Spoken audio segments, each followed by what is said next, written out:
Hello and welcome to another episode of the Auto Guide Show. This week I am remote, Kyle is back home, and we are going to talk about a couple comparisons and a lot of Jags. But first, a word from our sponsor. Picture this. You're halfway through a DIY car fix, tools scattered everywhere, and boom, you realize you're missing a part. It's okay because you know whatever it is, it's on eBay. They've got everything, brakes, headlights, cold air intakes, whatever you need, and it's guaranteed to fit, which means no more crossing your fingers and hoping you ordered the right thing.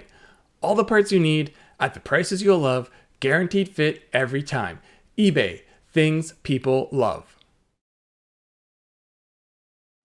All right, so kicking off this week, the biggest story easily, it's pretty much dominated all the headlines in the automotive world, is Jaguar's rebrand, I guess, relaunch, rebirth. I don't know what you call it, but they said they're going to go all electric many, many years ago. And unlike a lot of automotive manufacturers, they're sticking to it and they're reinvented themselves. So I think, did we talk about the ad campaign last week?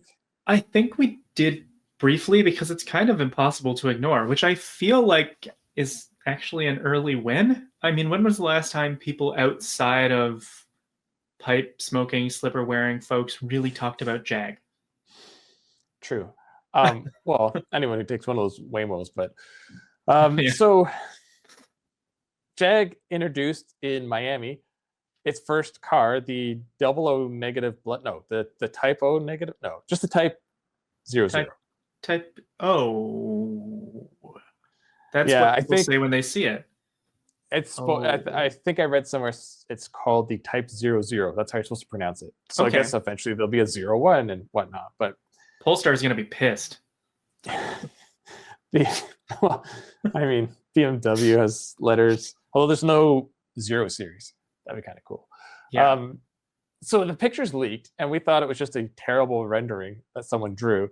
Then those were actually the official photos, and then photos of the real car showed up, and it was like, oh, is that... Like, it didn't look real where it was. It looked CGI'd. But yeah. People swear it was there, and they saw it. So. Yeah, I watched video from friends who were at the reveal, and I'm like, okay, so, and sure enough, it's kind of like a lot of modern BMWs. This looks better if you see it in situ. Like, the problem with these leaked images, and then, sorry, the official images, is that they're put in this odd kind of moonscape, and there's one particular picture where there's the two cars, and someone did not do a good perspective Photoshop job. It looks awkward. It looks like the front of the car is 3 feet wide and the back is 6. I think there's another one that's the opposite, where the front looks like it's massive and it's got this it looks like the a reverse of the Nismo Le Mans car from the Delta. Oh yeah. It looks like that going backwards. Or like the I think Volkswagen made like a concept that it wanted to do and never did. Or the Morgan 3-wheeler. There you go. Yeah. The Grand Prix wide track with the offset tires. But so I don't know. What do you think? It's a concept, right? It's a concept. So the car is not going to look like this. But if you look at the spy shots, because it's being tested, it actually doesn't look that far off in terms of the shape and dimensions. Like, it's this square car with this giant hood, which doesn't make sense because it's an EV. Like, this is the one vehicle that doesn't need any hood. But I don't know. Maybe they got like 16 motors under there. But it's interesting because the whole campaign and the colors, like with this and everything, like it's very artsy. And from what I understand and looking at it, sort of the rumor is Jag's rebrand, whatever you call this, is they want to go against like the Aston Martins and the Maseratis and the whatnot. These are going to be like 200K EVs. And like, that's a lot to like. Yeah, you're called Jaguar, so people know the name, but basically you're a new company, and you're just gonna be like, "Hey, buy our car." I mean, yeah, it's definitely a big ask. Stranger things have happened. I mean, I think the part for me that's fascinating about this is, it's a very different look. It's very angular, a lot of flat surfaces.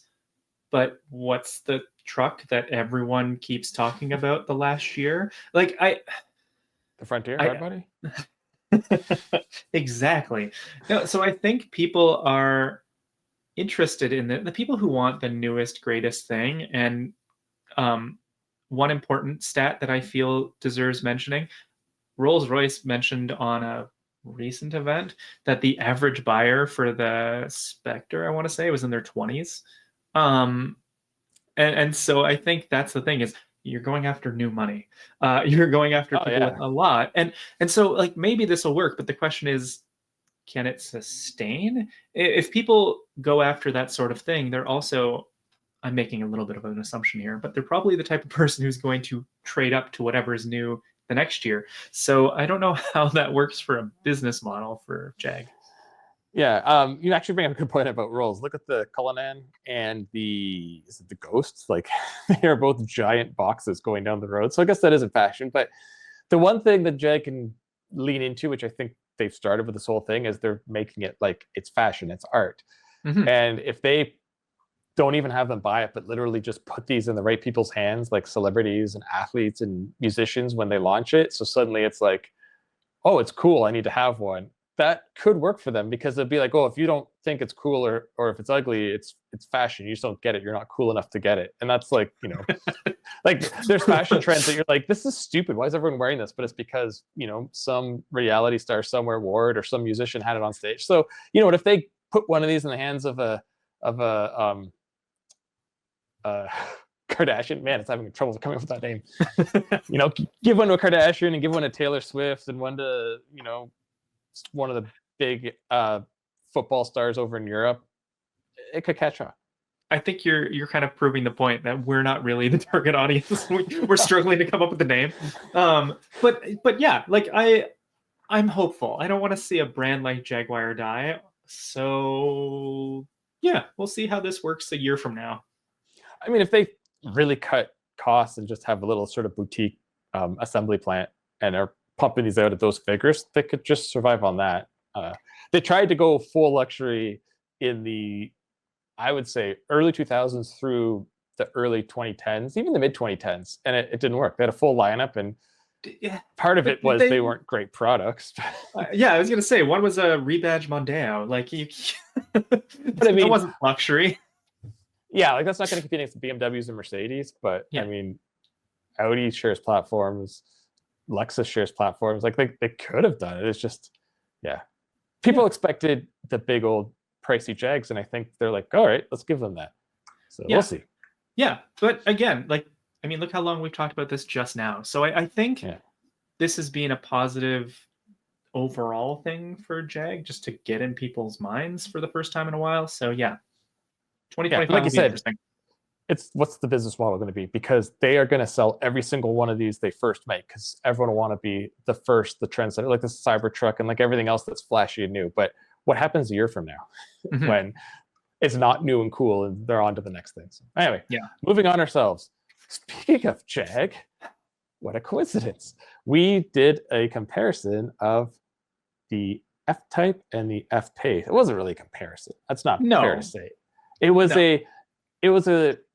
well, I mean, it was a comparison to compare how they both use the V8 before it dies and Jag becomes what we just talked about. So, yeah, this engine was so awesome a decade ago when it came out. It was shouty, it whined, it was basically the end. You make it sound like a toddler. It was basically the opposite of what refined luxury was doing. And I mean, it was Jag even back then trying to kind of shake away from their stuffy image, and it kind of became their thing for many, many years, but they didn't really do anything since then. So do you remember this was probably like around when the F-Type came out? They had a Super Bowl ad, and it was about villains, and it was like villains drive. That was such a great ad. And yeah, it's like you feel like a badass driving these things. There's no other way around it. Like, and they had ambition for it, because we say in the video, the F-Type had the 6, the 4, and the 8. And I interviewed the designer or engineer, because I went on a trip with them when the all-wheel drive first launched. And he said to me, the idea with the F-Type is they want to make it Jag's 911. They're going to keep releasing different versions and have different power plants and this and that. And I was like, cool, but it never sold enough for that to happen. So unfortunately. Yeah. Yeah, and did we even get the 4-cylinder here, or was that like Europe only thing? I don't know. Or was it We might have not. short-lived? It was Yeah, short lived no matter what. But I remember the 6 had the manual, and there was the rear wheel drive V8 because there was no all wheel drive at first. there is still a rear drive V8 in the US. When I was doing the research for this comparison afterwards, the entry level model is the 450 horsepower V8, and it's 80 grand US, which is weirdly kind of a deal for something like that. Yeah, it's weird too with that engine. It's like it's a supercharged V8, and they just keep messing with the numbers. 575. No, now it's 542. Now it's 480. That's the thing too. I try to think how much power it made when it first came out, but anyway, that car we both agreed with the V8 dying kind of loses its purpose. That wasn't what its purpose was to begin with, but it morphed into that. It became a V8 only, loud, fun, flashy car. Yeah, like you were saying, they wanted it to be the 911, and that's nice that they wanted that, but people responded differently, right? And it always was in a weird spot where it's kind of between the Cayman or Boxster, so the 718 and the 911 in terms of size and price. So instead, it just became this cool muscle coupe from Britain, and yeah, the V8 kind of defines it. I've heard that the 6, especially with the manual and rear drive, was fun to drive, but this just feels appropriate. I think that's part of the problem was they didn't pour tons of money or keep refining its performance capabilities because it was like a big shouty British muscle car. And that's why I don't think it ever got the following of a Corvette or a 911 is those companies spend so much money taking them racing and then translating that down to the car. And this was never meant to be like that. So it's hard to kind of do that. Yeah. And then the other vehicle, sorry, go on. Oh, I was just saying, and the F-Pace. Yeah, so then the F-Pace, I drove more. I actually took it to Detroit. So I did about 400 miles, about 500 miles over 2 days. And it's actually really comfortable. The seats, of how aggressive they are, they're comfy. Like I wasn't tired at all. You can make it quiet, but that's no fun. And it just would, shout down the highway, and it had a lot of red in the interior. Like I was shocked, like you see two-tone interiors, but the red is where the black usually is on this one. The actual center console is pure red. Yeah. And it's cool, but there are other F-Paces still around. And even though it's very old, the tweaks they've made to the exterior has kept it relevant, I think. And same with the interior. And it can totally survive with its regular 6-cylinder engine, which is a pretty decent engine. It's in a lot of Land Rover products too. It should last for a little while longer. That's the weird thing, is there's going to be that little gap between this new electric future and F-Pace. That's it. Just V6 or sorry, inline 6, F-Pace. That's the thing is it's like the only car left really in production. I mean, everything else has been announced to be discontinued. I don't know when exactly everything finally gets a plug pulled, but XF, F-Type, I-Pace, E-Pace, like the F-Pace is the only thing that we know is going to kind of be around for a bit. It's because it's the only thing that's sold. And it's interesting because I saw one recently in my neighborhood, and it was the 25 TD or 25D. It was the diesel. And seeing it, I was like, yeah, like that looks old and totally different. Like they really, without bringing in a new generation, tweaked it to keep it looking modern. Like that one just looks like a luxury SUV from the late 2000s, like the BMWs did and everything back then. So yeah, good for them. Yeah, it's a surprisingly practical car. I had an SVR a few years ago, and I'm going to say a very millennial thing here, but my wife was doing a little local market, and we had to take all of her stuff in the F-Pace to go do it, and it was easy. It was super practical. So it's a good car. I prefer the F-Type if I'm going to be having fun. But yeah, the F-Pace still works in its class for the foreseeable future. Yeah, it's just sad the V8's gone. But yep. So let's stick with comparisons. You were gallivanting somewhere around the world, so I had to do this one solo, and it was the Chevrolet Traverse Z71 against the Volkswagen Atlas Peak Edition. So these what are a nice photo. Mike, Yeah. did you have someone helping with you? That's such a fancy photo. That was all me. No. Jeff Wilson did help me, actually not just take photos, he helped me do some evaluation of the vehicles. So these are the ruggedized versions of the vehicle. I've talked about this many times, and I mean, we could see the trend. I think I first really noticed it about 10 years ago. But automakers had to wait for the mainstream audience to want them, but we're there now. So every SUV needs to have a rugged off-road version, and the chances of any of these ever going off-road is probably single-digit percentages. Like some will, but yeah. So getting these two just happened to be because they're the two newest, and we haven't tried them. It's the refreshed Atlas with its new trim, and it's the wholly new Traverse with its new trim. And then having them back to back was actually pretty cool, because the Traverse, for those, they're not even car based anymore because no one makes cars, but the like, Chevy definitely doesn't. Yeah, the softer crossover-ish type people hauler, it's one of the most off-road ready with the stuff they've done to it, and the Atlas is one of the least. So it's a good contrast, because the Atlas, you get somewhat all-terrain tires. I mean, they're called that, but they're not that aggressive. And front and rear bumpers that look like they have skid plates, but they don't. And no ground clearance. And it's really weird with the ground clearance, because this new model officially on their publication stats say 6.3 inches, which is tiny. And the old one, I can find anything from the low 7s to 8 inches. So this is lower. Yeah, and it's really hard to even find the 6.3, and that might be why. It's maybe either they are labeling it off a piece of suspension that they should have, or they did change it a bit. But I mean, I guess if you're on a slick, muddy road, you get the extra capability with the Peak. But it's really for the looks, and it does look cool, and it rides nice. Yeah. And like I said at the video at the end, if you want sort of the look, but you're not really going to go into those, beat up roads that are full of deep potholes or washboard on the way to like a nice hiking spot or a fishing spot or whatever, it does everything easier. It's easier to turn, easier to accelerate, easier to steer. It's 4 cylinders down like 60 something horsepower, or 59 horsepower to the Traverse. But it doesn't feel like it, because Volkswagen always seems to have underrated engines, or just the way the transmission works. It's not till the highway you feel the difference. So yeah, it's easily the better driving vehicle, and it's probably easier to live with. But going to the Traverse, I was surprised how big it is, because remember, the Traverse used to be huge, and then it wasn't.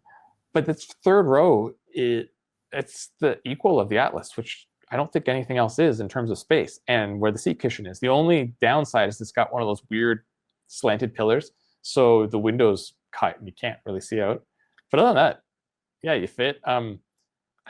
When Chevy does the Z71, like their trucks, they went all in. So they jacked it up an inch, although it's only like 7.8 inches, which is still less than like an Ascent cross-track stock. Yeah. Or the Ascent, which doesn't have a rugged version, but it's out. That's so funny. Like the Ascent is missing the tires, but everything else is better than all these rugged versions if you're talking ground clearance and modes.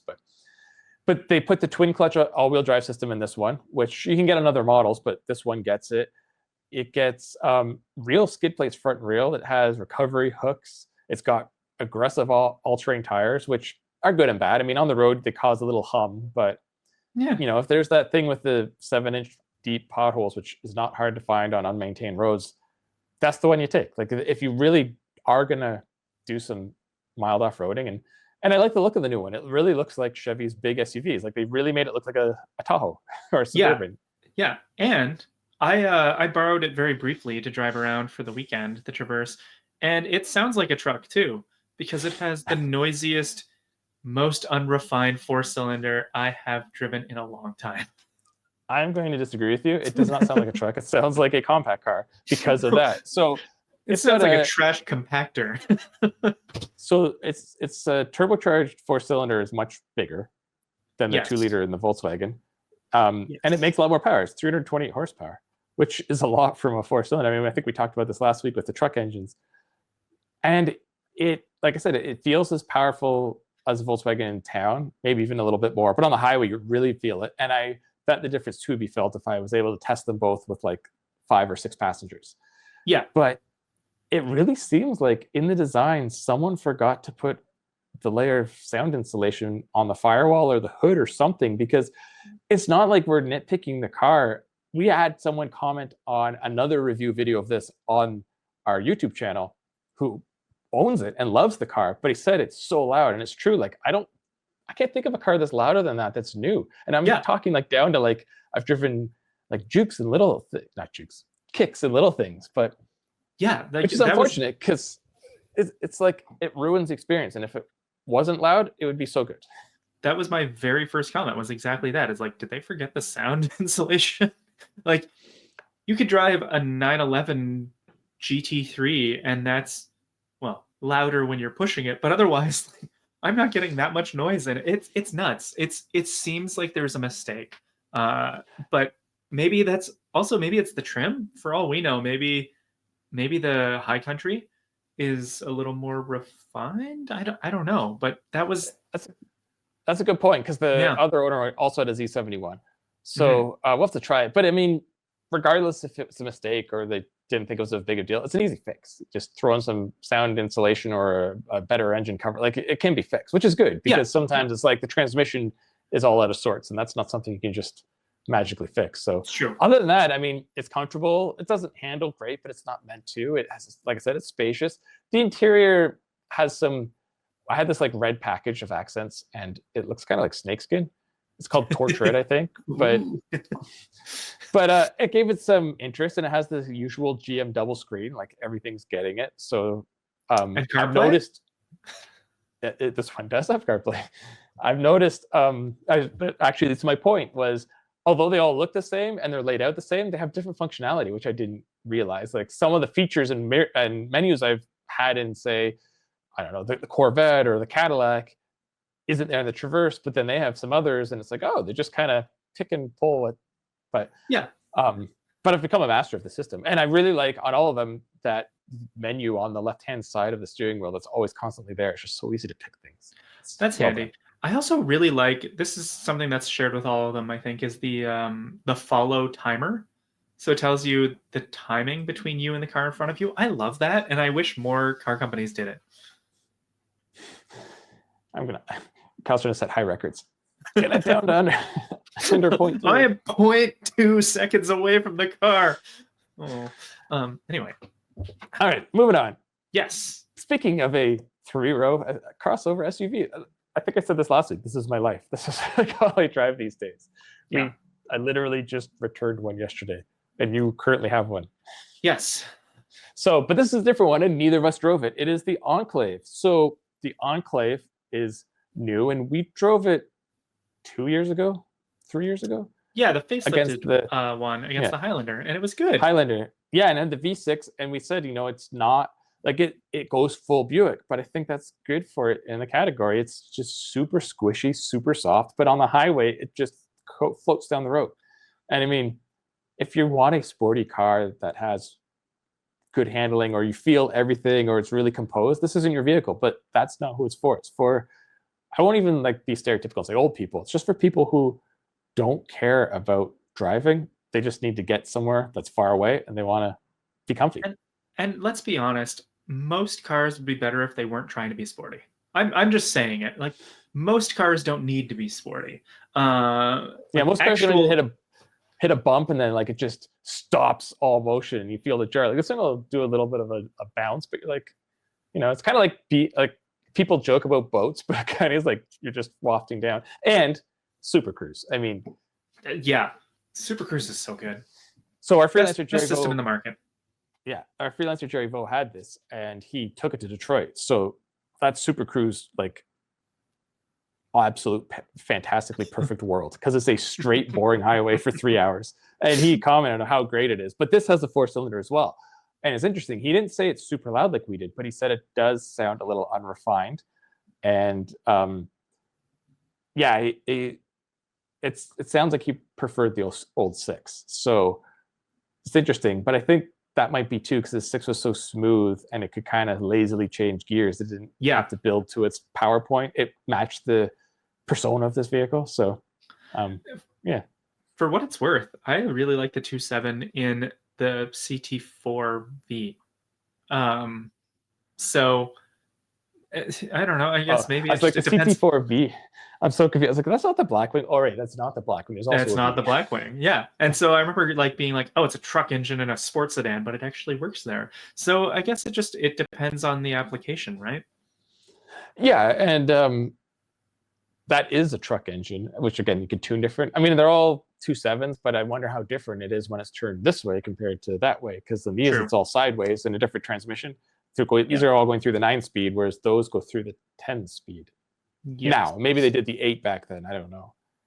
No, I think it was a 10. Anyway, Because yeah, the CT5, which we'll talk about next week or the week after, it had the 2-liter, but the 10-speed, and yeah, it was really nice. But yeah, so it sounds like this is still what it was. It's just, well, I just finished a video that's going to be live next week, so we can talk about it next week, and it's the QX60, which is very similar to this Buick in the sense it dropped at 6 for a 4, and it was really good all around. And does it make it better or worse? And here, it sounds like it makes it just different. Yeah, like and okay, well, it's better on gas, but not as refined. But the trade-off. Anyway, moving on. We move on to some magma. So Genesis kind of finally revealed their hypercar. Like when the headlines made it sound like, here's our hypercar, we're going racing, and it doesn't look like it's real yet. Like they haven't actually made the car. Like maybe they've made a clay model of it, but the Gimmer 01, the Gimmer 001. Yeah, which is not confusing at all with GRs, Corollas, Toyotas. Nope. So yeah, I mean their styling, their brand direction, styling direction looks good even on a hypercar. Way to go, Genesis. Yeah, and what are they planning? 26, so another year and a half, I think, to get there. So I mean, that's not too bad. It's not like one of those people who are like, here's our hypercar, we're going to race in 28, and it's like, will they ever make it? Like they actually are working towards it, but the styling is, like you said, pretty cool, but it looks not uniform enough for a hypercar because they're all kind of the same because of aero. This one looks a little more, I don't know, a little more flary and whatnot. So I wonder if this is potentially a road car that they'll sell in tiny numbers, and then they'll have the other one. It does have the shape very similar to the old Toyota GT1, so maybe they'll sell just one. It's got the one in the name, like the GT1. There we go. I had to make one. Cool. I mean, I'm excited that Genesis is finally going top shelf racing because that's the thing it needs to do. It makes a variety of good vehicles that we think compete with the Germans in a lot of ways. And so this is the one space that they don't have yet. And if they want us to take Magma seriously as a sub-brand when it launches, then this helps. Yeah, and we've talked about it before that they needed to get in racing. And Hyundai has such a good program. They have some people they can talk to get it started. So I don't expect immediate success, but I don't think they'll also be floundering. They should learn quickly, I think. Yeah. And our final story isn't really news or anything. It's just I put out a list of the top 10 Nissan GT-Rs of all time, according to me and only me. So you can't say it's wrong because it's my list. You could say your list is different. The goal is to hopefully do more of these down the road. So if there's something you would like us to discuss or rank or list, let us know and we'll see if we can do it. I mean, if you get too obscure, we might be out of our wheelhouse, but did you do this the Gran Turismo way? Were you like the 1997 Nissan GT-R R33 J-Spec, the 1937, and like just over and over? It's actually the same car, just 10 times. Yeah, the 4-door, the 2-door, the V-Spec, the V-Spec 2, the one with the N1 engine, the one without. I mean, that is also confusing. So the nice thing is the top ones are easy. Yeah. It's like the 400R is my number one because R33 is my favorite style. And I say in the video, like, it's probably the slowest and it's the biggest and the heaviest, but it looks the coolest. And the 400 was the only way you got like 400 horsepower in a Skyline brand new from the factory. There's other special from editions. The factory. Well, what I mean is you could go to the showroom and buy it because number 3 or 4 I had the Z-Tune, which had almost 500 horsepower, but those were R34 V-Specs that Nismo bought used, stripped down to the frame, repainted, put back together with race bits and race bodywork, and sold it for like crazy amounts of money. And I mean, it's probably better than a new car, but technically it wasn't. No, I liked it. I really appreciate that you put the is it KPGC 110? Oh, those are so hard to figure out. Yeah, it's like the 73, the one that looks like a mini muscle car, and it existed for Yeah. like 2 years, and they sold a couple hundred of them. Like I really enjoy that GTR, and it seems like it's getting love now. So yeah, GT7, they're bringing it back. But yeah, it wasn't even 2 years. It was like 2 model years, but it was like a year and a half. It was like they took everything from the other GTR from a couple of years earlier and put it in that little mini muscle car body, and they're going to like take it racing, and then everything changed with oil and emissions, and they're like, well, we can't make this anymore. whoops. Which makes me wonder, like, I know people have those, I can't remember the name of the one, but the 69 4-door or the 71 2-door, the square one. Yeah. I really want to now go see one that's somewhat like as stock as possible and mechanically right as possible. And like, how bad did it smell? If like in the 70s, you couldn't meet emissions with your tiny 2-liter inline six. So anyway. Oh, and speaking of one, the car right there, the GT on-road car, because they had to make one. I kind of feel bad for Nissan because that was the rules. You had to make one, and they're supposed to be car-based, and they're like, our GTR is awesome, so we're going to get into the series. Here's our car. And they struggled against the McLaren F1 and the, what was the other? I can't remember. I mean, there was that weird MR2 from Sard. No, but it was like Le Mans they were going, and it was the F1 Yeah. and another supercar that I can't remember. And they were like, okay, we're going to tweak it and come back. And then like in that off season, Porsche was like, this is a 911. It's just called the GT1. And Mercedes like, this is a CLK. It's called the GT1. And Nissan was like, well, those are flat out prototypes, and they weren't ready to go there. So it didn't last, but it's cool. All right. We've taken up a lot of time. We still need to talk to our last interview from SEMA and then Colum about F1. By the time you hear this, the season will be over, but we're speculating beforehand. And Kyle and I still have the question of the week, and we got to wrap it up. So we will take a quick break and be right back with the question of the week. Swapping out your tires? There's nothing like it. With eBay, you'll find the feel you're looking for, from smooth highway rides to grip for rough terrain. Get all the tires you need at prices you'll love. eBay, things people love. So welcome back to the Auto Guide Show. We have a special guest with us as part of our series of interviews we got to do at the SEMA Auto Show. So if you could just introduce yourself and what do you do for our audio listeners? Hey, my name is Ben Schaefer. I have a couple businesses. One is Unplugged Performance. We modify Teslas. We also have a business, it's called UpFit, up.fit. We build Tesla police cars. And then I started in the industry about 24 years ago with a business called Bulletproof Automotive that's still going strong, and Bulletproof is involved in high-end Japanese and European sports cars.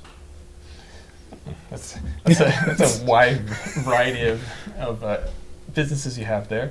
But we're here to talk mostly about Unplugged today. Sure. So well, let's start with, how did you get your start into tuning Teslas?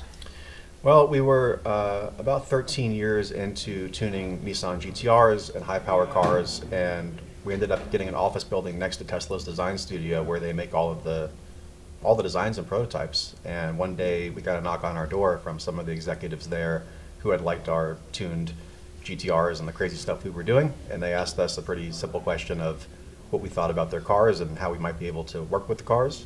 And in 2013, there was no aftermarket for EVs or for Tesla, and it was a really intriguing opportunity to see what skill sets we had that might apply from traditional car tuning into this new category of electric vehicles. And within a matter of a couple days, it became an obsession, and really, I felt at the time an important objective to try to ensure that the things that I love about car culture exist in an electrified world. At the time, that was not a given. I think these days, a lot of progress has been made, but back then it really felt like we were fighting for car culture to survive through this change. Yeah, that's great. Yeah. I remember that time, it being pretty unsure. And I mean, look at the show floor today, for an example. So we've been talking about this on our special show from SEMA, and we'll bring it up with you too. Like, EVs have a lot fewer parts, right? It's a lot harder to modify in terms of you're not throwing an intake or an exhaust or things like that. So what are the big places for you to focus on when it comes to upgrading EV performance? Well, I think a universal fact is that you really need to know what the use case is for how you upgrade. How we're upgrading a Cybertruck is totally different than how we're upgrading a Model S Plaid, which is totally different than how we're upgrading a Model Y police patrol car, which is different than how we used to upgrade Nissan GT-Rs. So, you know, one of the common misconceptions is, especially from an American standpoint, is the only thing that matters is horsepower. I actually don't necessarily believe in that. I think that what matters is the vehicle's performance across the board. Teslas have an abundance of horsepower, so that really isn't necessarily something that you're wanting for when you drive a Plaid. You know, I can beat a Bugatti if I needed to in a street race. Not that I would, but I could.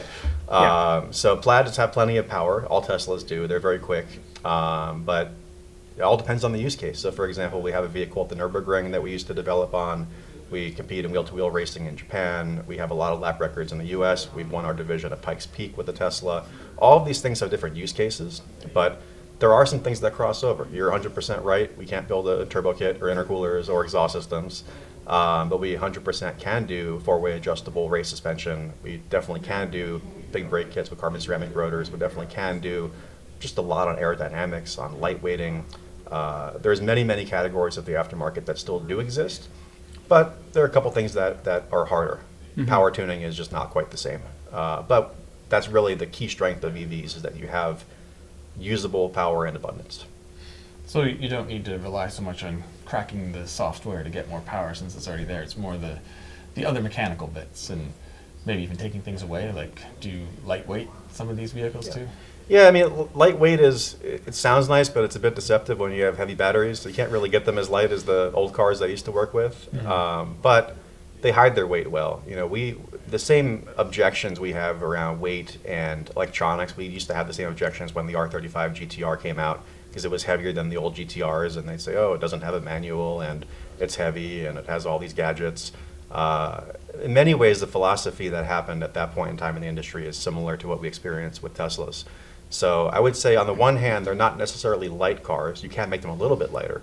But on the other hand, they hide their weight really well, because all the weight's on the bottom of the vehicle, and they feel much lighter than they actually are. And when you have really good brake upgrades like the ones we make, you know, one of the early things I remember, one of our race drivers was surprised. He said, I'm using the same brake points that I use on my Miata race car with the Tesla. And, you know, the Tesla probably weighs twice as Miata. But the cars are in many ways more nimble and lighter than what the scales show, because of where the weight is and because of how the power and the suspension and everything deploys. You mentioned something there that's interesting. Do you make brakes yourself for these vehicles? Because EV brakes are very different than a gas car brake, so I'm sure there's not as many just kicking around. Yeah, well, we have a very interesting supply chain of manufacturing partners, including companies you would never think we'd work with, like Koenigsegg. So we have a lot of really cool development partners and engineering partners and factories for different aspects of the business. And yes, we definitely have a lot of brake products. We have a lot of really every product. We make wheels, we make brakes, we make suspension, we make aerodynamics that are all CFD developed for whatever the use case, whether it's range increasing or downforce increasing use cases, even custom interiors. We're doing all of that. Fundamentally, brakes are almost the same on a Tesla. The Tesla has the benefit of regen, which basically is, in simple terms, almost like engine braking that adds power to the battery pack.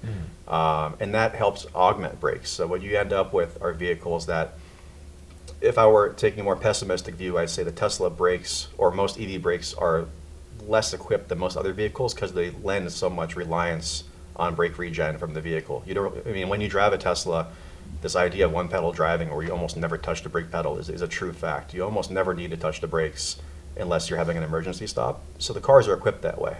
But then when you race a vehicle, it's a different circumstance. So we do a very extensive overhaul when we're building a Pikes Peak race car or something like that. We change all the componentry out for something much more heavy duty in terms of lightweighting as well, but really about thermal capacity. We want to increase the capacity of it so you can do many stops from very high speed and not have any fade. That makes sense. Yeah. I know friends and colleagues that have EVs, and they always talk about how long their brakes last because they don't need to use them. They're probably brand new on most of those cars. Yeah, exactly. Like, oh, I've got 100,000 miles and I've never changed my brakes yet. And I was like, geez. Yeah. But I guess it all depends on how they're driven. Yeah, I think with EVs and Teslas in our case, there's a lot of these kind of unique advantages where the cars have very little maintenance and very little downtime. And we've spent a lot of time in recent years focusing on government and fleet, in particular police applications, because and the public hasn't really caught on to this as much as perhaps they should, but it's actually cheaper for taxpayers to have an EV police car than a gasoline-powered one. And it's safer for the officers. There's a whole lot of reasons that make sense. But we're kind of experiencing now, since we started Upfit the past 2 years ago, a similar feeling in the market of 2013 when we started Unplugged, where I go through these moments in the business where I feel like the facts are very clearly on the side of what we're trying to do, but we're the only ones that seem to understand it. And then a lot of the job is just having conversations and explaining, hey, did you even know that, whatever the answer may be. Like Tesla has this perception problem where everyone thinks Teslas are luxury cars. But the fact is buying a Model 3 or a Model Y is cheaper than almost anything when you look at what you pay up front and what you pay over years of usage. It actually ends up becoming one of the cheapest options. So there's a lot of just disconnect between facts and opinions that just need dialogue. Yeah, I mean, that makes sense. We don't see them where we are too much yet, but there is one in my home county. So, like you said, I'm sure as education and I guess even testing, like just departments testing back to back, they'll start to see the advantages of how a Tesla or any EV police car can work. We just had the pleasure of doing that. So one of the hats we wear, we run a track day series called Tesla Corsa, and I just got back from hosting one in Atlanta on Sunday, and that was the first one we ever did where it was a half track day event for Tesla owners and a half track day event for police officers. And we had Tesla police cars and Tesla race cars and everything on the track all at the same time in some cases, having simulated chases. It was a blast. But one of the cool experiences I had was exactly what you said. We had a police department bring out one of their Ford Explorer PIUs, which is like the most popular police car right now in police forces. And then we had them use that to chase a Tesla police Model Y. And the person who drove the Model Y was an officer, and she had never driven an EV in her life. And she left that thing in the dust. And when the chase was over, just seeing her reaction about that experience is really all you need to know about this conversation. It really just comes down to getting behind the wheel and understanding it, not reading a news story or even hearing someone like us talk about it. Like once you drive it, I think it opens up a level of understanding that just needs to happen. And over time, that'll work its way through. But a lot of people still aren't really aware that, in my mind, if anyone thought that a Ford Explorer was comparable to Model Y on a racetrack or a going course, they're out of their mind. But most people still think that, oh, these might be comparable things. They're not comparable at all. Yeah. One of the fun sayings that I like to use is there are two types of people who don't like EVs and people who've driven them. and that sounds like this officer got that experience. Well, look, there are reasons to like or not like something, but those are increasingly more subjective versus objective. If you want to hear an engine roar, okay, an EV's not going to do that. If you like going to the gas pump, I'm not sure anyone does, but if you like that, you're not going to like an EV. Yeah.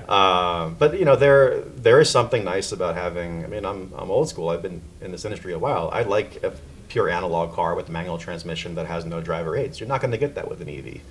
But for most use cases that we're involved in, EVs are definably superior. Mm-hmm.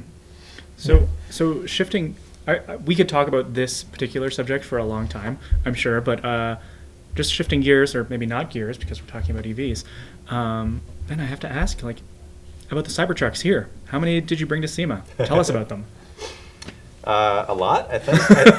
I think maybe 12 or so. Oh, wow. We brought a police Cybertruck, which is always fun.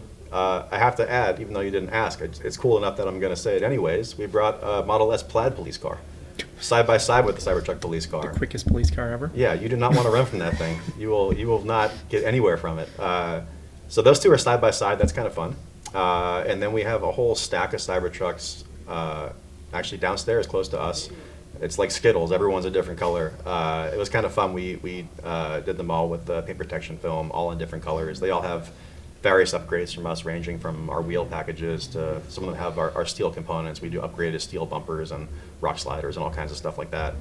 But yeah, our wheel program is super interesting for all Teslas, all forged wheels.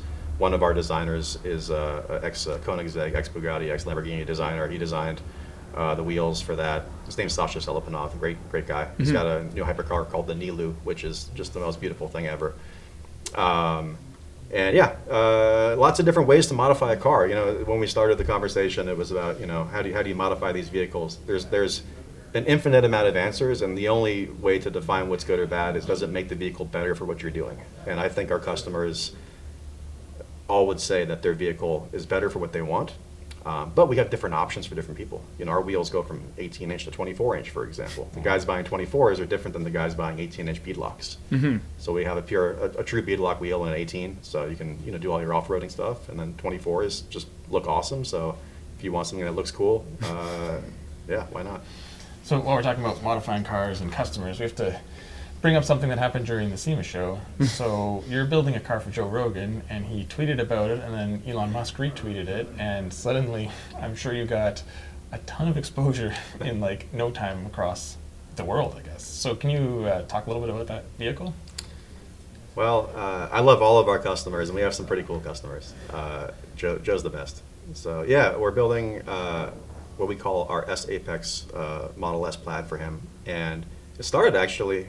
It all kind of goes full circle. It started with him and Elon on a podcast maybe 3 years ago, where he brought up our website out of the blue, talking about how cool this car is, the S Apex. And at that time, I didn't know Joe. He never reached out to us. And fast forward a couple of years, he brought it up a bunch of times, and then finally, I was curious what was going to happen. Finally, one day, he reached out and said, "Okay, I want to get this car," which is it's great. I mean, for us, we love having customers like that, especially advocates of the brand. You know, we don't give away free product like this. Like, this is a genuine customer who's paying for a vehicle and loves the product, loves the car, and that's fantastic for us. And it's even better when I get to work with someone like that, because he's just such a great guy. So yeah, the build is what we call our S Apex Model S Plaid. It is taking Tesla's fastest car and making it. So the way I explain it is basically Tesla's really good at removing options and doing high volume with the same thing. They're kind of like, you know, making a widget, making a soda can, like as many as you can. Although obviously the cars are very advanced and really special, but they're streamlined for production. And what we do is take something that's super efficiently made and make it like the most inefficiently made thing ever.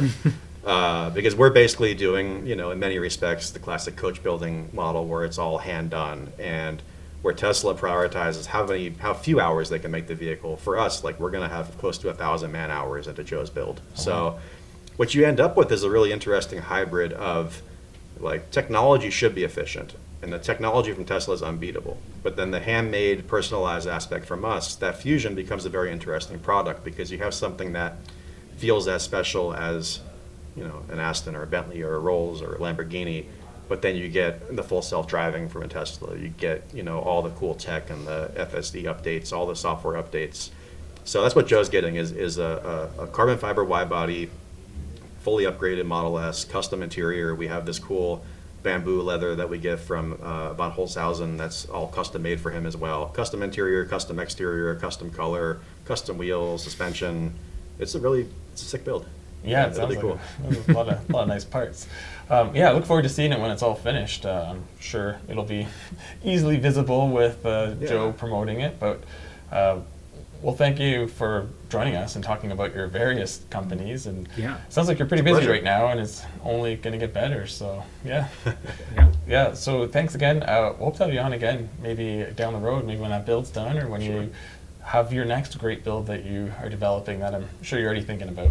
Thank you. Our team is the best. We crank out great builds every week, so you just let us know. All right, thank you. Thanks, man. Thank you. All right, welcome back. So we haven't discussed Jaguar at all this episode, so I thought we would turn our attention to them. So this has been speculated. You know what, honestly, though, I don't think it's been speculated. I think everyone's been saying what Jag's doing is the wrong thing, but no one's saying what the right thing that could work for them is. So, so I thought, what could Jaguar have tried differently? Because, like, they're trying this because there isn't really many other ideas. So I have one. Okay. And it again is completely transforming the brand, but it's kind of diminishing them more than bringing them up. So what they're trying to do to be like become a world player again makes sense. But I was thinking, you know, like, they have their dedicated core audience, and they even have young people who like the style. They should have started making new retro style cars. So they look like the old E-Type or the 80s XJS or even like the XKR, but they have like modern components or even EVs underneath. And I mean, they're not just a rebody, like bringing the body back, but like go full Dodge for Britain. You know, like the challenges and Chargers. Use all these styling cues of your old cars, make them for your core audience and don't care about anyone else, and give them either shouty V8s or smoky, torquey electric motors. Interesting. Okay. Yeah, I could see, like, I'm thinking of the Type 2, like the old 60s car. I think it was 60s, 50s, 60s. Yeah, I think it's funny because Jag, I think, got a lot of crap in the early 2000s because it was leaning too hard into the old image, right? It had the S-Type. The XJ still looked old, even though it was on an aluminum platform. It was very modern underneath. And then it tried to go too far the other way and was like, oh, look, we're the British BMW. Look, we're really serious about sports sedans. And it's like, yeah, but that's not really. So, yeah. XE, XF, XJ, remember those all getting launched together? And yeah, and they were all, anyway. Yeah. So I like that idea. This is my cop-out for this answer, but I think this is the right way. I think this is the only way that it can work. And if it doesn't, then maybe the brand doesn't need to exist anymore. It sucks, but I mean, people have talked about this for a long time. As we move forward into this next generation of automobiles, not every brand will survive. And we saw it, 15 years ago with Saab Saab had its fans, but not enough of them. Not enough people who bought them new. Can we talk about the real tragedy, Oldsmobile? We'll save an entire episode for that. And weirdly, I won't be on it. You'll have the floor for the entire 3 hours. Welcome to my 3-hour TED Talk on how Oldsmobile went wrong. But you're right. They need to change. And now just thinking about what I said and how you're saying about the 2000s, like they were kind of trying that in the early 2000s. And I think they should have stayed leaning into it instead of trying to change in the 2010s with the F and the E and the J that all looked the same and were weird. Because I was a teenager and in my 20s growing up, and Jag was the cool company because they had this XJ that still kind of looked the same, and the XK, which is this giant coupe, but they had these ridiculous supercharged V8s, and at the time pumping out like more power than Corvettes. Like, they should have stuck that way, like still making some crazy posh British coupe that has like Hellcat powers levels in it right now. Like that would just be, you'd be like, yeah, there was a level of confidence and honesty there, right? Like, oh, it looks a little old man, the XJ, and it's like, okay, so what? Like, that's better than looking like a BMW copy. Like the XF, you read the engine. Yeah, the XE, the XE in particular. Like it didn't look like anything. It lasted so short too. Yeah. But yeah, like the old XJR, the proper one, not the last one, like the one in the aluminum body you talked about. Yeah. It had the cool hood vents and the big exhaust on the back. And like I said, like people are like, oh, look at your tired old Jag, and you rev it up and you hear this supercharged whine and this giant V8 and then it smokes you off the line. And like to this day, I still wish there was some way I could get an XKRS. I love that car. It made all the right noises. I could fit a family in it. It looks so cool. And people know that because their values are ridiculous. Like that car is not budging. So sad to me. At least I got to drive one while they were around. But that was like the Charger of like the British Charger. Like it was this just big giant coupe with tons of power. Yeah, and so like either do that or reinvent yourself. Yeah, my opinion, like maybe that's the hot take of the week is, I don't know. This is the best option the brand has. You were saying earlier when we started this question of the week or discussion of the week, like, oh, a lot of people have been saying that it's the wrong move, and it's like, yeah, because that's easy. It's easy to say that this is wrong, but it's really tough to say what's right, because no one really knows. And so, yeah, I hope this works. But to your point, there's a lot of manufacturers who won't see.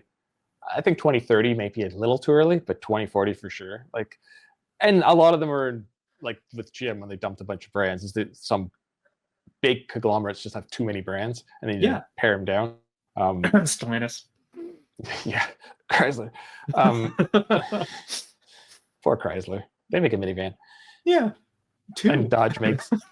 Yeah, it's true. They have different names. Yeah, so the industry's changing, but with Jag, like you said, it could be a great smash, and everyone tries to follow, and they become this like cool rich person EV company, or it doesn't work, but you got to try something. Yeah, and the tragedy for Jag is because it's paired with Land Rover, it can't just pivot to SUVs like Chevy has or anything, right? It's like, no, we already have a brand for that. So They have 2 brands. They've Yeah. split. They have 3 that's brands right. actually. Oh yeah. They got Defender, Land Rover, and Range Rover now all separate. Which no, it's Range Rover, Land Defender, Rover and Discovery, which right. Which has there's 2 Discoveries. Discovery's next on the chopping block after Jag. No, because they need I guess because they need the affordable, but Discovery is like the more family friendly, even though the Defender 130 is a better 3-row. Yeah. But I think that too is kind of the writings on the wall for Jag, is they've got all this SUV stuff. They're just kind of floating out there. But yeah, well, it doesn't hurt to give something a try. I mean, there were brands that tried this, like Saab and even my Oldsmobile, and it didn't work, and they're gone. But at least they tried. Like they knew they couldn't just continue doing what they were doing, because in Oldsmobile's case, their customer base was literally dying off.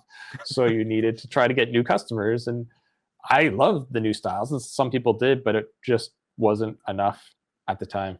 Yeah. So, those are our 2 thoughts on this. But listeners, viewers, if you have any ideas, I'm sure you do, because a lot of people have been talking about this Jag relaunch. Share them with us. Yep, I agree. But like you said, it's getting as much attention, and there's as many opinions as the Cybertruck. So it doesn't matter what side of the fence you're on, you're talking about it. Yeah. All right. Well, we'll take another break. I'll be back with Colum, and we will talk some F1, because we're getting a little lengthy in this podcast. And Kyle, I'll be back with what is ahead. Picture this. You're in the garage, your favorite room in the house, and you're tuning up your engine with parts you found on eBay. Every piece is just locking perfectly into place. You step back to admire your work, hands covered in grease, and because you're committed to driving that thing further than the odometer can handle, you start to think to yourself, you know what, I could probably also use some new brakes, some shocks and struts, and this baby deserves a new air filter. So you head right back to eBay. You can find any part you need there. It's unreal. From wipers and headlights to cold air intakes, exhaust systems, and even that turbo you've had on your mind, eBay is the stocked garage of your dreams. And you've got eBay Guaranteed Fit. Because eBay knows DIY fixes can be major, and mods are always intense, so you need to know that these parts guaranteed to fit every time before you dive in wrench first. And in the off chance you order a part and it doesn't fit, send it back, simple as that. You know what you love more than the car itself is driving it. You're serious when it comes to engine maintenance, and you're locked in when you're headed into a build. And that's exactly why you start with eBay, minor fix or complete overhaul. You want to get your ride back on the road, and you've got eBay Guaranteed Fit. So eBay created My Garage, where all you have to do is add your ride's info and get the exact parts that fit.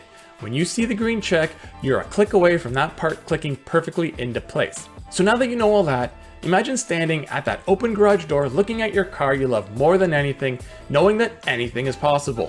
Whether it's keeping it on the road forever or turning it into something that's never been on the road before. Because with eBay, your garage just got a whole lot bigger. Get all the parts you need at prices you love, guaranteed to fit every time. eBay, things people love. All right, let's welcome Colum Wood back. For us, the season's not over yet. It happens in 2 days, but for everyone else, it is over. So the end of an congrats McLaren. Hold on, congrats Ferrari. Okay, I think we're covered. One of the two, I guess. And the end of Lewis Hamilton's Mercedes era. Not really going out with a bang, I guess. But that kind of ended 2.5 years ago or so. Yeah, I know, right? And it's funny because when Russell came there, like when Bottas left and Russell came, everyone's like, Russell's going to crush him. And at first, it was very much like, no, they were pretty even. But I think if you look at the big picture, like Russell has outdone him. And it's not like Russell's been flawless either, right? So they also had a pretty terrible car for a bunch of that period, right? So yeah, sort of like McLaren like had a better car. That's a team that's really like there's no real clear cut 1-2. Like either one of them. It's like Senna and Prost back in the day. Like either one could win on any given day. It's not Red Bull. Where What do you mean? What do you mean?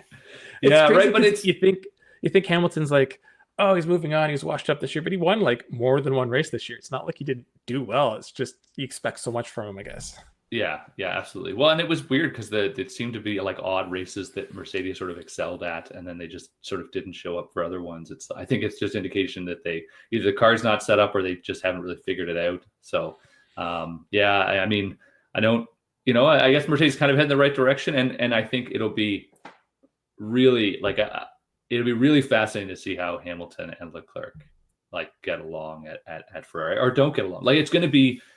Leclerc, since the day he showed up, was like Ferrari's chosen boy, right? So I don't know if that will continue with Lewis Hamilton around, right? Like I think he won't get the preferential treatment he's getting anymore.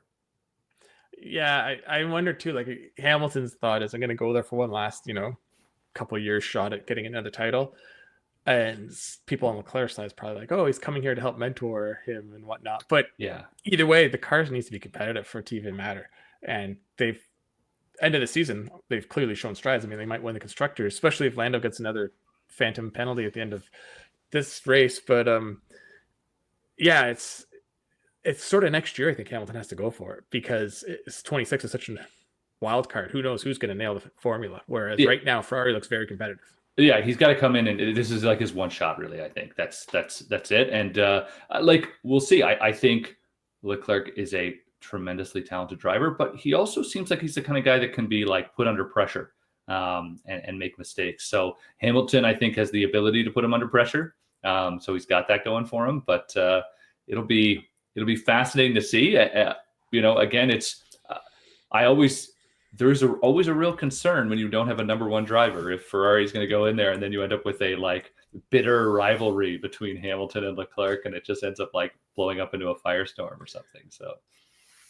Yeah, it'll be interesting, and I think just next year's gonna be interesting in general because that's not the only change. Clearly, it's funny because going into 24, was there even a seat change? Like it felt like the same grid just showed up. I think that was the first time in history of Formula One that there was not a seat change. And then next year it's like musical chairs. Getting ready for 26. Yeah, it's crazy because I'm looking at like so the driver's not coming back. Like Zhu's gone. Bottas is gone. I just sort of news that's sort of breaking as we were recording this is that K-Mag there was kind of like, could he come back? Like he didn't have a seat for next year, but he actually just signed on with BMW to drive one of their hypercars in the World Endurance Championship. So he's like a works driver, and I don't think that's something you take lightly. So he's gone. And then I was looking through the list of drivers for the year before that, and apart from those guys, we've already lost Sargent and Ricardo. Like they disappeared mid-season too. Well, Hulkenberg's going to not Hulkenberg, Colapinto. He's Colapinto. Yeah, right. He just got half a season. I've got some the Colapinto news actually is interesting because it looked like he was this rising star and he came on and everyone's like, oh, he's doing great and he's fast, whatever. And he certainly appears to be fast, but he's also probably crashed as much as Sargent did in that car, right? So he's had a rough go. I don't know if he's trying too hard or what the deal is, but like the sort of part of the rumor mill is going that basically I know Red Bull were looking at him as a potential someone to come in for RB or for the big team. And apparently the rumor is that they've kind of started to second guess that decision. And I guess sort of the big picture is that Perez will certainly be out at the end of the season. That the rumors keep pointing to that, and it's over and it's going to happen. And then Lawson will get promoted up to Red Bull. And then Isaac Hadjar is going to come in from Formula 2 and fill Lawson's seat. And poor old Yuki just gets stuck at RB for another year. And it's funny on Twitter for the last couple of days, one of the hashtags that's been trending is Colum Pinto. I think it was Colum Pinto to F1 or Colum Pinto stay. I can't remember, it was something, but the Argentina fans were going nuts trying to find him a seat, and then everyone's like trying to start rumors like he'll race for Cadillac, and it's kind of like, why? Like, I mean, he could, but why do you think that's like a thing? Just because he had raced in F1? And then the other one that's trending is Yuki to Red Bull. All of his fans and the Japanese fans are all trying to get him in that seat instead of Lawson. But I mean, I think for many reasons, Lawson makes more sense. Like if he gets developed in the next couple of years, he could be the next Max when he eventually leaves. I don't think Yuki would sit back and be second place willingly. Like, I think he's very competitive, so good for him. But I think they're just thinking, it might be harder to control, whereas maybe Lawson isn't because he's fresh still. Yeah, and Yuki's in a tough spot, right? Like he's clearly been passed over time and again, right? So he really needs to leave. Like, it was kind of like when you saw Gasly go to Alpine. It was kind of like, what like you just sometimes you have to say, like, I'm not getting respect here. I got to go somewhere where I'll get respect, even if it's not like a championship team, which I guess maybe that's what Ricardo did when bit him in the butt as well. But like, I just feel like Tsunoda's in a bad spot, although there's still that long-term rumor that he'll wind up at Aston Martin with the Honda partnership. So we'll see. Could be, yeah. I was gonna say too, like, he's still young, so he could get that chance, but he could also do what a lot of drivers from North America and South America do. They go to Indy and become superstars because they're so good. Like, if he went to the Super GT, Formula GT, I bet you he'd be really good and he'd be a huge star. But I also get these drivers all want to succeed in F1. So sure, it's the big leagues, right? It's where you want to be. Yeah. But there are great, the great places to be, like K-Mag going to World Endurance Championship. That's kind of another great place to go, especially because if you're European, they mostly race in Europe, and there's and I think it has a high profile there, and you get to race Le Mans, right? It's like whenever you tell people who are sort of only know cars a little bit, if you say, oh, they're racing in the World Endurance Championship, they're like, I don't know what that is. And you say, 24 Hours of Le Mans, and they're like, oh, okay, now I know what you're talking about, right? Like, and that championship series is a bigger deal in Europe. It's not quite like NASCAR in North America, but it's followed, whereas here we don't, because it's not here. But you're right, a lot of European drivers go there, a lot of North American, South American go to Indy, and a lot of the Asian drivers go to Super Formula, and it makes sense because it's near where you live, and you should be pretty good. Yeah. Well, my rarely does someone go down to those leagues and completely struggle. I mean, they might not dominate, but look at what's his name? Groshans. Like, he's done pretty good in Indy since he went down there. Yeah, he did. Made a lot of enemies too. Speaking of which, some of the rookie drivers in F1 have been too. Yeah. It's it'll be interesting to see. We should get some of those in. I think we'll see the Cadillac team coming. It's going to be wild, and I don't know if we covered that. Ocon is not racing in this race because Jack Ewan's going to take his spot because there's more Alpine being Alpine, and just kind of. I don't blame them. Apparently, it had to do with, they basically said, look, because they have these contracts, and if you're going to race in that post-season test that they do, you actually have to be released from your team. So, for example, I think Hamilton has to be released from Mercedes to go to the Ferrari test because it's still part of the season. Yeah. And so they actually basically Alpine said to Ocon, you can do that and go test the Haas, but you have to give up your last race of the year. They basically made him a deal that it wasn't really an offer, right? It was kind of like, well, and it's in his best interest to get some more testing in the Haas. So, especially since it won't change much. But from what I've read, it's like we knew for a week or two at least that he was getting the release to go do the test. But the understanding is he didn't know it meant he's not racing this race. He thought it meant after the race, whereas Mercedes was just flat out, nope. Sorry, Hamilton, you're not going over there. Which I get. Those are two top contenders, and I mean in the same situation, Haas and Alpine are in the same level of competition. So you don't want secrets going back and forth. But just quickly before we move on, back to the drivers, it's funny how in 24 it seemed everyone just kind of stood pat with the same drivers because they're like, well, let's just go with what's going, and there's no big changes yet. And now next year, okay, let's get ready for the big changes. Let's get everything aligned. And then going into 26 will probably be more changes. Some of these rookies probably have next year to prove themselves, and if not, they'll get something else. Yeah, well, it does the two things of one that you either don't prove yourself and you're gone pretty quickly, or maybe some of them prove themselves and they wind up at bigger teams real fast, right? So it'll be cool. I'm looking forward to it. Any big predictions for do you think is it Ferrari or is it McLaren winning the championship? I think McLaren's it's got the McLaren. points, right? Yeah. Yeah, I think it's still like a 15-point gap, which, that's first to second pretty much. But if everyone finishes, like if there's no DNFs or crazy last-minute penalties, it would be hard for both Ferraris to gap both McLarens enough to make that up, I think, just the way they're competitive. And it's not even how they're competitive. There's 4 teams, basically. So if there's no incidents, all those cars should be in the top 8, and then it's kind of hard to make those points up just in the top 8. It is. So all I can think is that after watching I feel like I don't know what the tactic would be, but I feel like Ferrari might try like a Hail Mary tactic, right? Like they'll try something to be like, it doesn't matter if we like, they could get no points. They don't care if they get no points. All they care about is getting all the points. So they may go like full tilt. They also might drive like madmen to try and get it. So I think that's my prediction, is that we'll maybe see something really unique from Ferrari to try and get those points. So. Yeah, I don't disagree. I think, especially with Sainz leaving the team, I think they'll see what's going on. If McLaren qualifies well and they're running well, then they might try to do some crazy, like, keep Sainz out there forever strategy, and hopefully with he can hold people up and whatnot and try to get the points on top of them there. But we'll see, because Charles needs to finish well, because he's kind of fighting in the drivers. Oh no, he's locked in, I think, too. A lot of them are locked into their position; they're not moving. Yeah.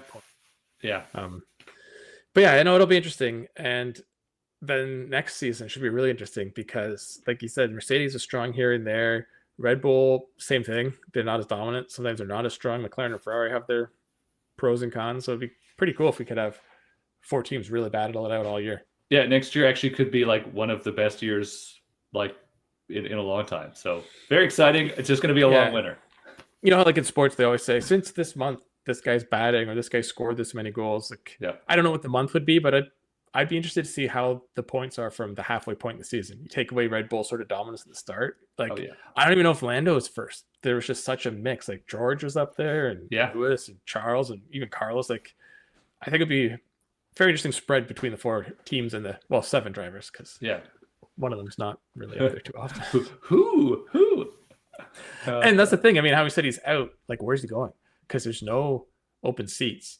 No, he's not going anywhere. Perez is done in Formula One. It's over.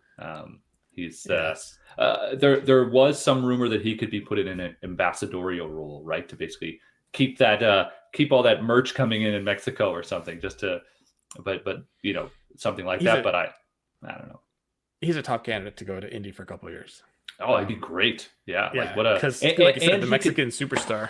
Yeah, and he could do it and go and shine again, right? Like, you hate to see it. Like, I don't know what the issue is. Like, we've seen some great racing from Perez over the year. It's just he's not even half of what he used to be, right? So, and you wonder if I don't want to get a conspiracy, but you're like, is that on purpose, right? Like, what's it's crazy. So, yeah, are the cars really the same? That's always the question with every team since like the start of F1, like in the 60s and 70s. It's always been that guy's car is better than mine. Yep.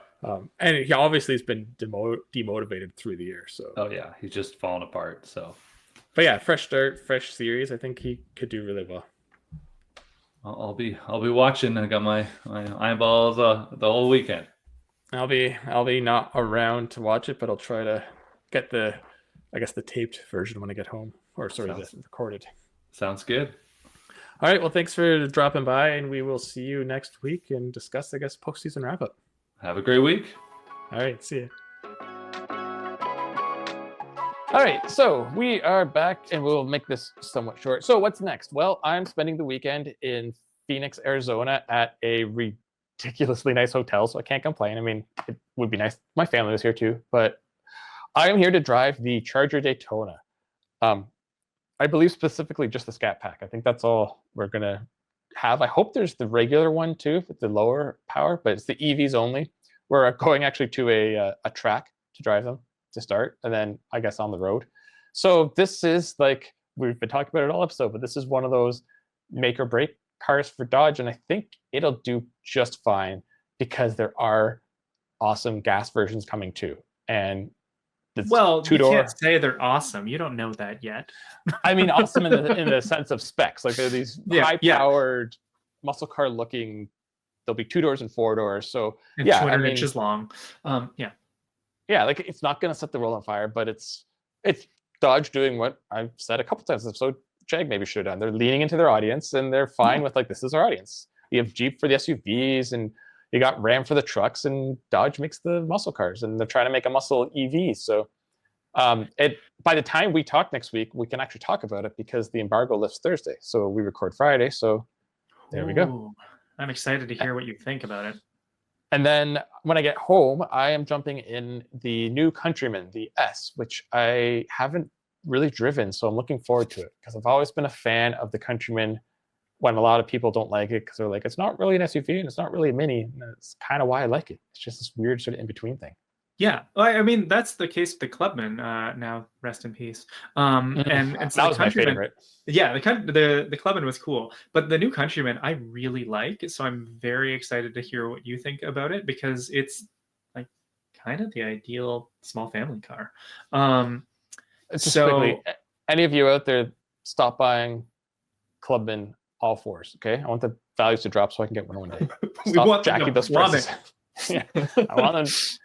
Current owners, Please. I apologize, but Please, until I get one, then you can jack it. Once I get one, let's raise that price. we want a 300 horsepower small all-wheel drive wagon, please. Yeah. So I will also be getting a product from the same parent company. I'm starting BMW month by having a string of BMW press cars, and I start with what are actually be the ultimate all-round version of the ultimate all-round car. Well, I guess not, because it's not an X5. Anyway, it's the plug-in hybrid 5 Series, the 550e X-Drive. So it's quick. It's got basically as much power as an M5 did a decade ago. And it also does something like 60 miles or around there on electric power. So that's pretty good for a plug-in. That's like really good. Yeah. And I will refer to it from now on as the 550e. Yes. Not the 550, just the 550. Oh, I get it. All right. Yeah. So I'm looking forward to that one too, because I've driven the gas version, the electric version, the M5, but not the plug-in. So wait, there's a BMW you haven't driven? I know. That's why I'm fixing this obvious error. And you need a red label. Oh, I've done that. Oh, well, fancy. All right. Well, on that note, let's end this week. So we'll be back next week. It is, I guess, the second last show before the holidays, but we aren't really taking a holiday. So I think we'll be going right through. Even if I'm on holidays, we still have to record this show. We'll just have candy for canes you, or the hot viewers chocolate. and listeners. Yeah. Yeah. 3 eggnogs deep before I start recording. Only? All right. Let me tell you how you fix every company. All right. So, yeah, we will be back next week. Until then, have a great week and get ready for the holidays. So long, everyone. Picture this. You're halfway through a DIY car fix, tools scattered everywhere, and boom, you realize you're missing a part. It's okay, because you know whatever it is, it's on eBay. They've got everything: brakes, headlights, cold air intakes, whatever you need, and it's guaranteed to fit, which means no more crossing your fingers and hoping you order the right thing. All the parts you need, at the prices you'll love, guaranteed fit every time. eBay, things people love.